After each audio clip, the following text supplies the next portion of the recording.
전능하신 하나님 말씀 낭송.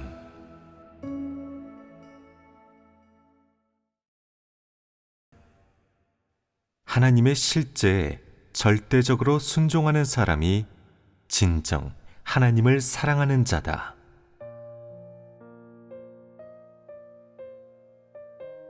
실제에 대해 인식이 있고 하나님의 사역을 분명히 알 수 있게 된 것은 모두 하나님의 말씀 덕분이다.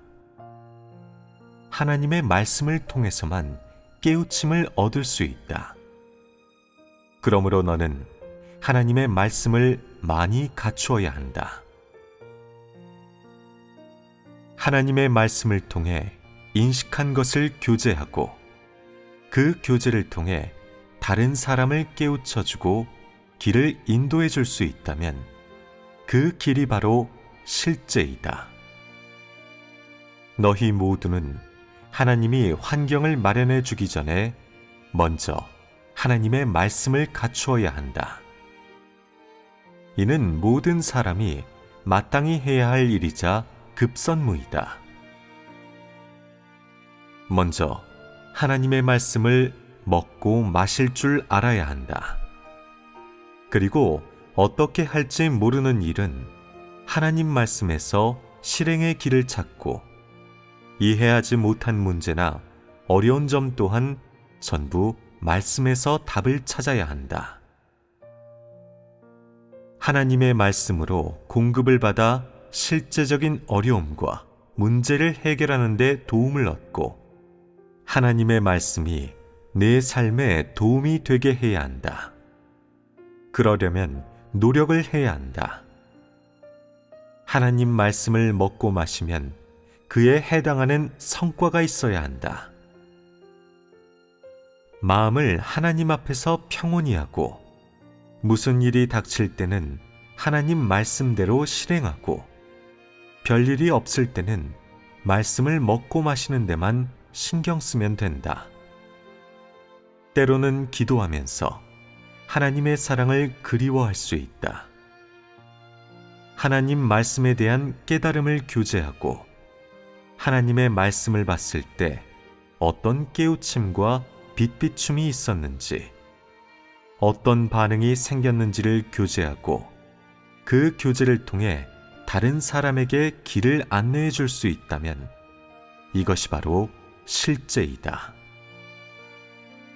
이렇게 하는 목적은 하나님의 말씀이 너에게 실질적인 공급이 되게 하기 위함이다. 너는 하루에 몇 시간이나 진실로 하나님 앞에 있느냐? 너의 하루 중 하나님께 바친 시간은 얼마나 되느냐? 육적인 것을 위한 시간은 얼마나 되느냐? 마음을 늘 하나님께로 향하는 것은 하나님께 온전케 되는 정상궤도에 들어서는 첫걸음이다. 너는 네 몸과 마음, 그리고 너의 모든 참된 사랑을 하나님께 바치고 내놓으며 하나님께 절대적으로 순종하고 하나님의 마음을 헤아려야 한다. 또한 육적인 것이나 가정, 자신의 욕망을 위해서가 아니라 하나님 집의 이익을 위해야 하며 모든 것에 있어 하나님 말씀을 원칙과 기반으로 삼아야 한다. 그렇게 하면 올바른 마음가짐과 관점을 가질 수 있고 하나님 앞에서 인정받는 사람이 될 수 있다. 하나님은 그에게 절대적인 사람과 한결같은 마음으로 충성하는 사람을 기뻐하고 그에게 딴 마음을 품거나 거역하는 사람을 혐오한다. 또한 하나님은 그를 믿으면서 늘 그를 누리려고만 하고 그를 위해 온전히 헌신하지 않는 사람을 혐오하며 입으로만 그를 사랑한다 말하고 마음으로는 거역하는 사람을 혐오하고 가머니설로 기만 행위를 하는 사람을 혐오한다. 하나님에 대한 참된 헌신과 순종이 없는 사람은 대역무도한 사람이고 천성적으로 몹시 교만한 사람이다.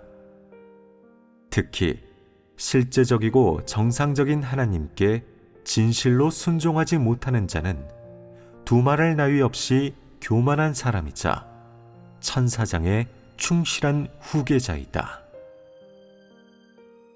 진실로 하나님을 위해 헌신하는 사람은 자신의 온 몸과 마음을 하나님 앞에 내놓고 하나님의 모든 말씀에 진심으로 순종한다. 또한 하나님의 말씀을 실행하고 하나님의 말씀을 삶의 토대로 삼으며 하나님의 말씀에서 실행할 부분을 진심으로 찾는다. 이런 사람이 실제로 하나님 앞에서 살아가는 사람이다. 네가 행하는 것이 너의 생명에 유익하고 말씀을 먹고 마심으로써 내면에 필요한 것과 부족한 것을 채워 생명 성품이 변화된다면 그것이 바로 하나님의 마음을 흡족해 하는 일이다.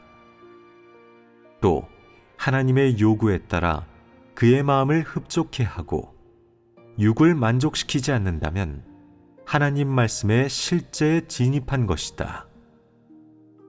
더 실제적으로 하나님 말씀에 실제에 진입하는 것은 너의 본분을 이행하고 하나님의 요구를 충족시키는 일이다. 이러한 실제 행동이 바로 하나님 말씀에 실제에 진입한 것이다. 네가 이 실제에 진입할 수 있다면 진리를 얻게 될 것이다. 이는 실제에 진입하는 시작이다. 먼저 이 훈련을 해야 나중에 더 깊이 실제에 진입할 수 있다. 늘 언제 하나님 나라에 들어가나 하는 생각만 하지 말고 계명을 어떻게 지켜야 할지, 하나님 앞에서 어떻게 충성을 다해야 할지 생각해 보아라. 네 성품이 변하기 전까지는 무엇을 생각하든 다 소용없다. 하나님 말씀에 실제에 진입하려면 무엇보다 먼저 생각이 하나님을 위한 것이어야 한다. 이것은 최소한의 기준이다. 현재 시련 속에 있는 많은 사람이 하나님의 사역에 대해 알지 못한다. 나는 그런 사람에게 한마디 하겠다. 모르면 적어도 판단은 하지 말라. 언젠가 진상이 백일하에 드러나면 알게 될 것이다. 그렇게 하는 것이 너에게 유익하다. 하지만 그렇다고 해서 소극적으로 기다리기만 해서는 안 된다. 찾고 구하면서 적극적으로 진입해야 한다. 이런 사람이야말로 실제에 진입한 사람이다. 사람은 패역으로 인해 실제 하나님에 대해 늘 관념을 가진다. 그러므로 사람은 순종하는 법을 배워야 한다. 실제 하나님은 사람에게 크나큰 시련이기 때문에 내가 굳게 서지 못하면 모든 것이 끝날 것이고, 실제 하나님의 실제에 대해 알지 못하면 하나님께 온전케 될 수가 없다. 사람이 온전케 될 수 있을지 여부는 하나님의 실제를 아는 것에 달려 있다. 이것은 중요한 부분이다. 성육신 하나님이 땅에 온 실제는 모든 사람에게 하나의 시련이다. 네가 여기에서 굳게 선다면 너는 하나님을 아는 사람, 게다가 진실로 하나님을 사랑하는 사람이 될 것이다. 하지만 네가 여기에서 굳게 서지 못하고 오직 영만 믿을 뿐 하나님의 실제는 믿지 못한다면 아무리 열심히 믿어도 허사이다. 눈에 보이는 하나님도 믿지 못하는데 어떻게 하나님의 영을 믿을 수 있겠느냐? 그것은 하나님을 기만하는 행위가 아니겠느냐? 볼 수 있고 만질 수 있는 하나님께도 순종하지 못하는데 어떻게 영에게 순종할 수 있겠느냐? 영은 볼 수도 만질 수도 없다. 그러니 하나님의 영에게 순종한다고 말하는 것은 전부 허튼 소리 아니겠느냐? 계명을 지키는 것의 핵심은 바로 실제 하나님에 대해 아는 것이다. 실제 하나님을 알면 계명을 지킬 수 있다. 계명을 지키는 것에는 두 부분이 있다. 한 부분은 영의 본질을 지키는 것, 즉, 영 앞에서 영의 감찰을 받는 것이고, 다른 한 부분은 성육신한 하나님에 대해 진실로 알고 순종하는 것이다. 육신 앞에서도 영 앞에서도 하나님께 순종하고 경외하는 마음을 갖는 사람만이 온전케 될 자격이 있다. 만약 네가 실제 하나님의 실제를 안다면, 즉, 이 시련 속에서 굳게 선다면 그 어떤 것도 문제가 되지 않을 것이다. 혹자는 계명을 지키는 것은 쉬워요. 하나님 앞에서 솔직히 말하고 경건하게 이야기하며 이래라 저래라 하지 않으면 계명을 지키는 거잖아요 라고 말한다. 이 말이 맞느냐? 그러면 네가 뒤에서 하나님을 대적하는 일을 해도 계명을 지켰다고 할 수 있겠느냐? 너희는 계명을 지키는 것에 대해 밝히 알아야 한다. 이는 네가 하나님의 실제에 대해 진실한 인식을 갖고 있는지와 관계된다. 네가 실제에 대해 알고 이 시련 속에서 쓰러지지 않는다면 이는 너에게 굳센 증거가 있음을 의미한다. 하나님을 위해 힘있게 증거하는 것은 주로 네게 실제 하나님에 대한 인식이 있는지, 이 평범하고 정상적인 사람에게 순종할 수 있는지, 나아가 죽기까지 순종할 수 있는지와 관계된다. 네가 정말 이러한 순종으로 하나님을 위해 증거한다면 그것은 네가 하나님께 얻어졌음을 뜻한다. 죽기까지 순종하며 하나님 앞에서 한마디의 원망도 하지 않고 판단도 비방도 하지 않으며 관념도 다른 속셈도 갖지 않는다면 하나님은 영광을 얻을 것이다. 사람들이 경시하는 평범한 사람에게 죽기까지 순종하고 전혀 관념을 갖지 않는다는 것은 참된 증거이다. 하나님이 사람에게 진입하라고 요구하는 실제는 그가 하는 모든 말씀에 순종하고 그것을 실행하며 실제 하나님 앞에 엎드려 자신의 패괴를 깨닫는 것이다. 또한 그에게 마음을 활짝 열고 그의 이러한 말씀을 통해 그에게 얻어지는 것이다. 이러한 말씀에 네가 정복되어 그에게 완전히 순종한다면 그때 하나님은 영광을 얻게 되며 그것을 통해 사탄에게 수치를 주고 사역을 끝마칠 것이다. 성육신한 하나님의 실제에 대해 관념이 없다면, 즉 네가 그 시련 속에서 굳게 설 수 있다면 너는 잘 증거한 것이다. 언젠가 네가 실제 하나님에 대해 완전히 알게 되고 베드로처럼 죽기까지 순종하게 된다면 너는 하나님께 얻어졌다고, 즉 온전케 되었다고 할 수 있다. 하나님이 행하는 일이 내 관념에 맞지 않는 것은 너에게는 시련이다. 만약 내 관념에 맞는다면 고난을 겪을 필요도 연단을 받을 필요도 없을 것이다.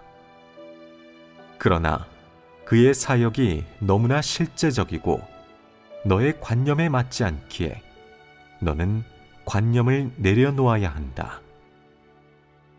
그래서 너에게는 시련이라고 하는 것이다. 하나님의 실제로 인해 모든 사람이 시련을 겪고 있다. 그의 사역은 초자연적이지 않고 실제적이다.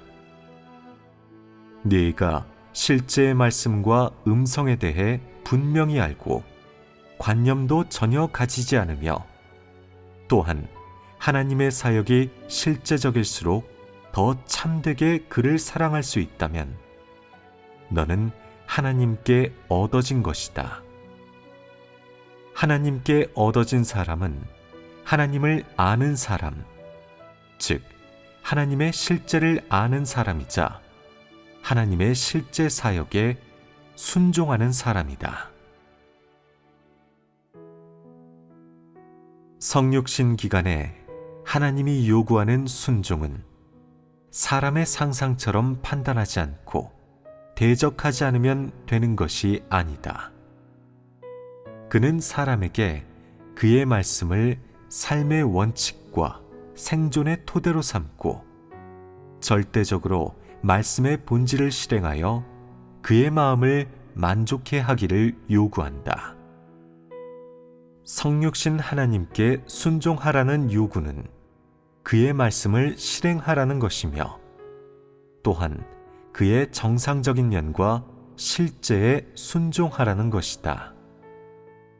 이는 모두 절대적인 순종을 요구하는 것이다. 이 두 가지 기준을 충족한 사람은 모두 진실로 하나님을 사랑하는 마음이 있는 사람이고 하나님께 얻어진 사람이며 하나님에 대한 사랑을 자기 목숨처럼 여기는 사람이다. 성육신 하나님은 정상적이고 실제적인 인성으로 역사한다. 그러기에 그가 취한 정상적이고 실제적인 인간적인 모습은 사람에게 크나큰 시련이자 어려움이 되었다.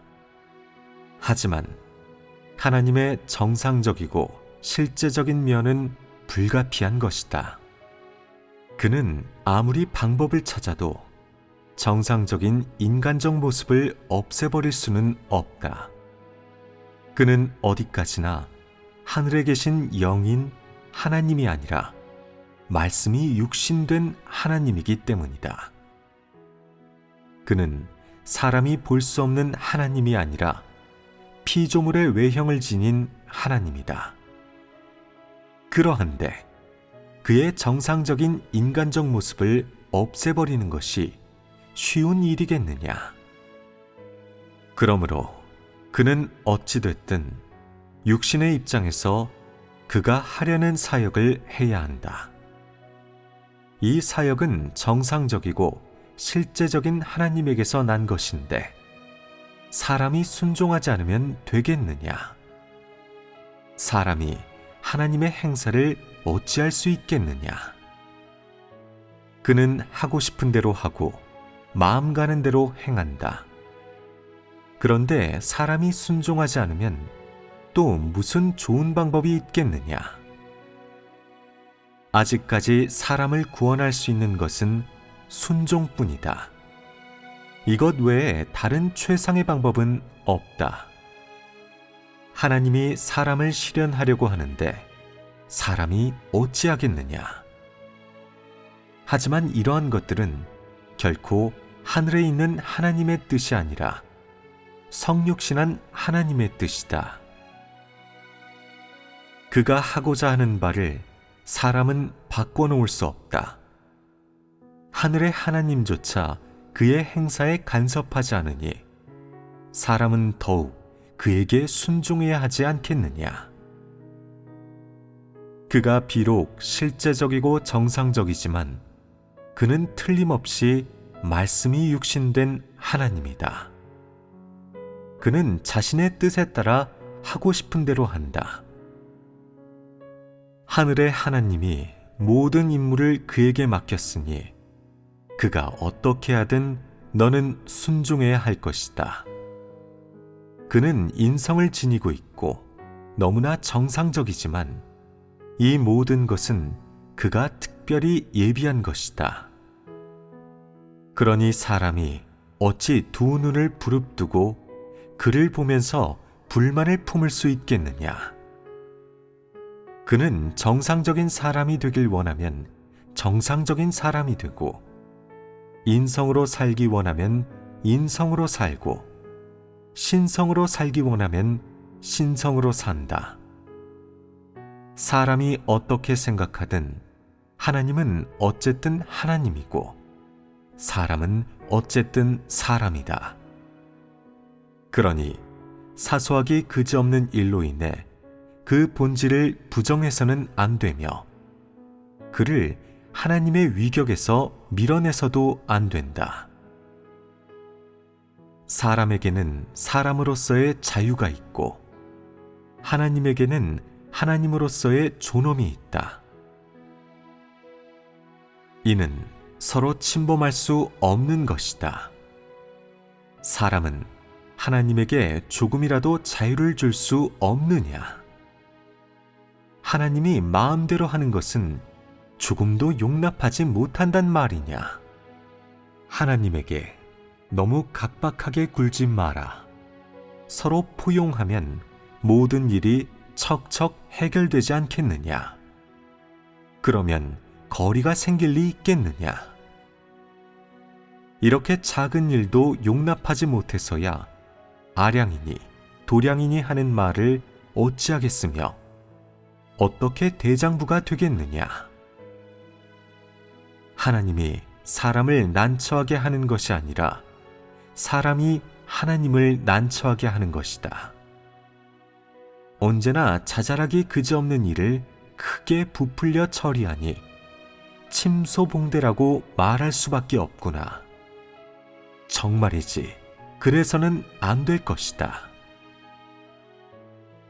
하나님은 정상적이고 실제적인 인성으로 사역하지만 그가 하는 것은 사람의 사역이 아니라 하나님의 사역이다.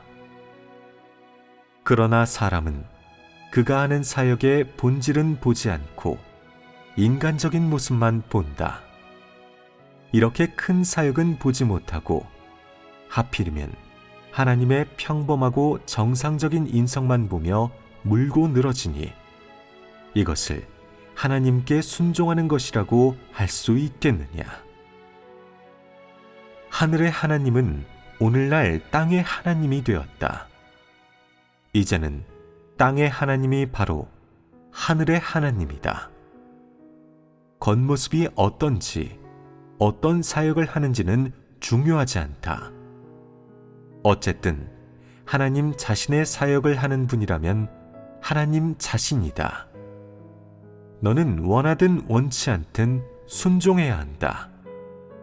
이는 네가 선택할 수 있는 성질의 일이 아니다. 하나님이라면 마땅히 사람의 순종을 받아야 하고 사람이라면 마땅히 하나님께 절대적으로 순종해야 한다. 여기에 조금의 거짓도 있어서는 안 될 것이다. 성육신 하나님이 오늘날 얻으려는 사람은 그의 마음에 맞는 사람들이다. 그러니 그의 사역에 순종하기만 하면 된다. 늘 하늘에 있는 하나님의 뜻을 생각했어도 막연한 생각에 빠져 살아서도 성육신 하나님을 난처하게 해서도 안 될 것이다. 그에게 순종하는 사람은 절대적으로 그의 말씀을 청종하고 그의 안배에 순종하는 사람이다. 이러한 사람들은 하늘에 있는 하나님이 어떤지, 인류에게 어떤 사역을 하고 있는지에 대해 아예 신경 쓰지 않고 온 마음을 땅에 온 하나님께 바치며 자신의 전부를 내놓는다. 그들은 자기 안위를 생각하는 법을 모르며 성육신 하나님의 정상적인 면과 실제를 문제시하지도 않는다. 성육신 하나님께 순종하는 사람은 성육신 하나님께 온전케 될 것이다. 그러나 하늘의 하나님을 믿는 사람은 아무것도 얻지 못할 것이다. 사람에게 약속과 축복을 내리는 존재는 하늘의 하나님이 아니라 땅의 하나님이기 때문이다. 늘 하늘의 하나님만 존귀하게 여기고 땅의 하나님은 평범한 사람처럼 생각해서는 안 된다. 이는 공평하지 않은 일이다.